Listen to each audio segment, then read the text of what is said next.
Kita semua tahu ya, Indonesia itu salah satu negara dengan penduduk terbanyak di dunia. Tapi, apa sih cerita sebenarnya di balik angka yang super besar itu? Nah, yuk kita bedah bareng-bareng.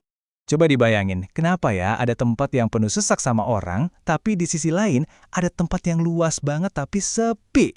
Nah, pertanyaan simpel tapi mendasar ini nih yang bakal jadi pintu masuk pembahasan kita kali ini.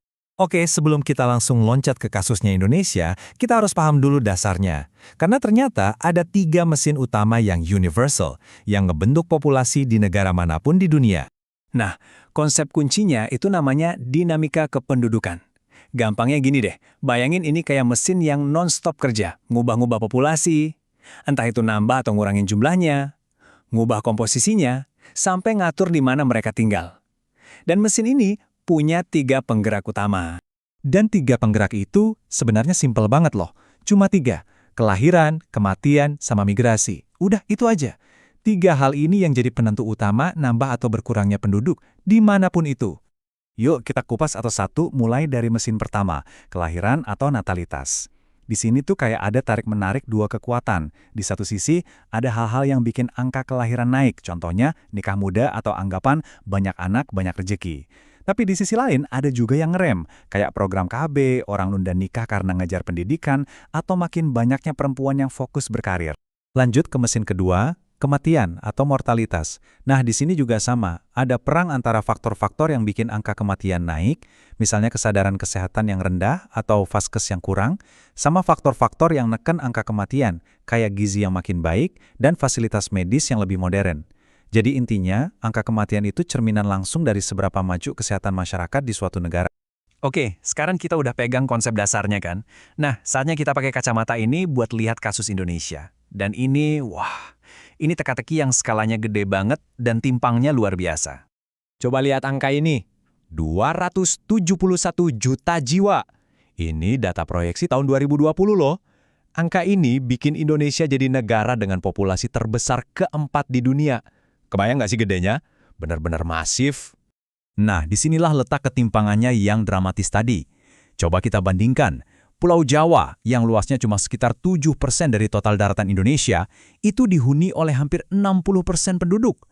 Bandingin sama Kalimantan, yang luasnya sekitar 28%, penduduknya cuma 5%. Jomplang banget kan? Nah, ini bukan cuma soal angka, ini inti dari semua tantangan kependudukan di Indonesia. Tapi, ngomongin populasi itu nggak cuma soal jumlah, nggak cuma soal kuantitas.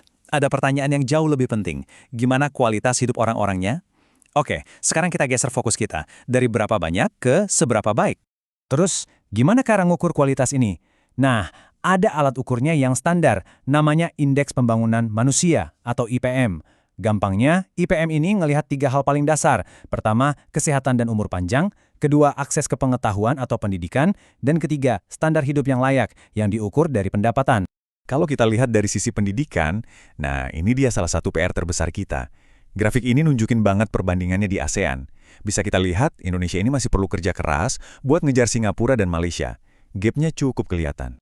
Tapi jangan pesimis dulu. Ini bukan berarti nggak ada kemajuan sama sekali, justru sebaliknya. Di tahun 2019, skor IPM kita berhasil naik jadi 71,92. Dan ini momen bersejarah loh, karena untuk pertama kalinya, Indonesia masuk ke kategori pembangunan manusia yang tinggi. Artinya, ada progres, ada momentum yang bagus.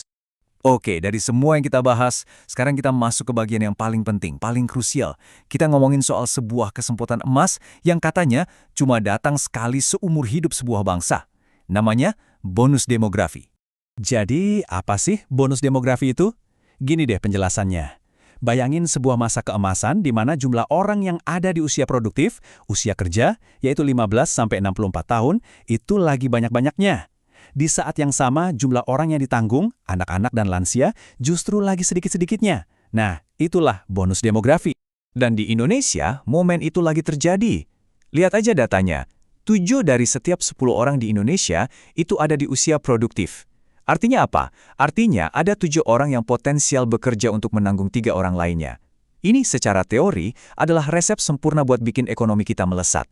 Tapi, ada tapinya, kesempatan emas ini nggak selamanya. Ada batas waktunya, ada jendela kesempatan yang sempit.